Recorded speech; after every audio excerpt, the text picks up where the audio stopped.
our ideas about green infrastructure in PB and Mission Beach revolve around the idea that the infrastructure changes that you're hearing about really kind of fundamental to the approach. The idea that streets need to change and our urban environment can be tweaked.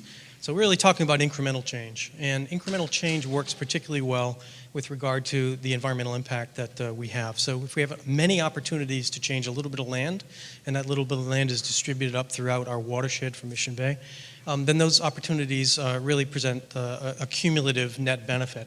So our strategy includes the concept of these interventions for our transportation network, green streets and green alleys, specific things to do within these changes, some of the land that's been alluded to of being created by narrowing streets, putting them on a street diet and so forth, that those provide opportunities for environmental performance and restoration.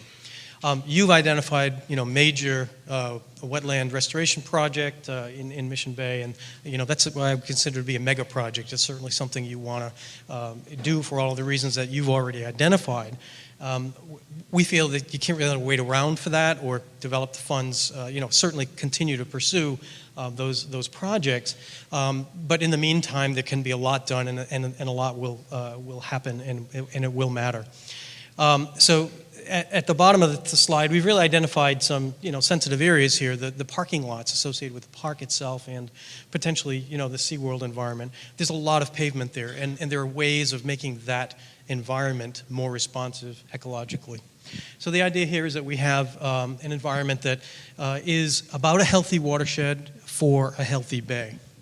Now this becomes critical as we look ahead in the future. Our sensitivity to the water is obviously paramount at the water's edge. And as this water's edge in the future, presumably with climate change, encroaches closer to us, we really need to pay more attention about our stewardship of water, and our sensitivity about water issues is very, very critical. We think a strategy that dovetails with the capital improvement program that the city is undertaking for their infrastructure improvements is really pivotal. In addition to some of the changes that we've suggested to the presentation tonight, you have ongoing street disruptions. You've got utilities being replaced. You've got intersections being improved. And this is a plot out of the city's actual plans to do this over the foreseeable future. So there's already initiatives in place that will change the built environment. We're suggesting that there are some add-ons that would really bring the performance of these interventions in line with where you're going in the future. So just some ideas about, this is just a sketch of any street cross-section.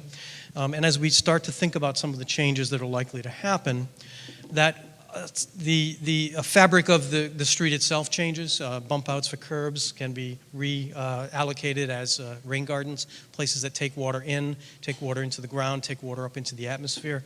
Those places actually matter when we add up all of them that we could possibly do within the watershed. The idea of rain barrels and planters at the edge of the right-of-way, the private-public interface.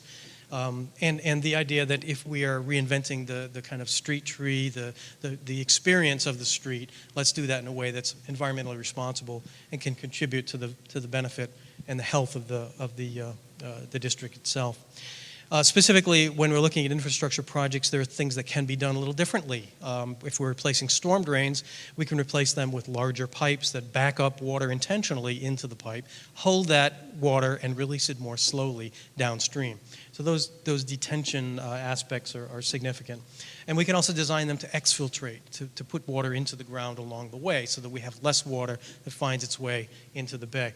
Stormwater is contaminated by what happens by the urban pollution deposits, and stormwater cleanses, rainwater cleanses those surfaces and brings those pollutants downstream. If we can hold that back and treat that at the source, we'll create less of a problem that we need to deal with at the bay itself. So various ideas about how some of the projects that are ongoing and planned can be modified a bit to provide more performance from an environmental point of view.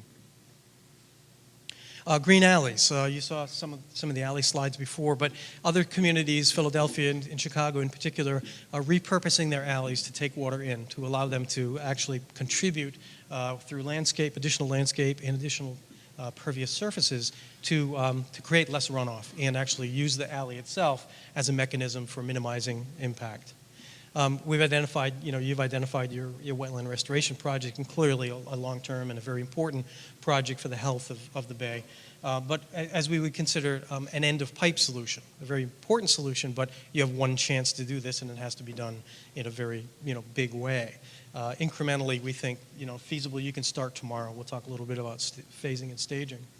And, the last typology I mentioned is the large parking lots, whether it be at SeaWorld or at the Mission Bay Park, that there are ways of configuring parking lots to be able to work with landscape. The water is directed to landscape to absorb into the ground, to be filtered and treated prior to it flowing into to the bay itself. So these are very, tangible and practical ways that you can modify what you have without reinventing it completely.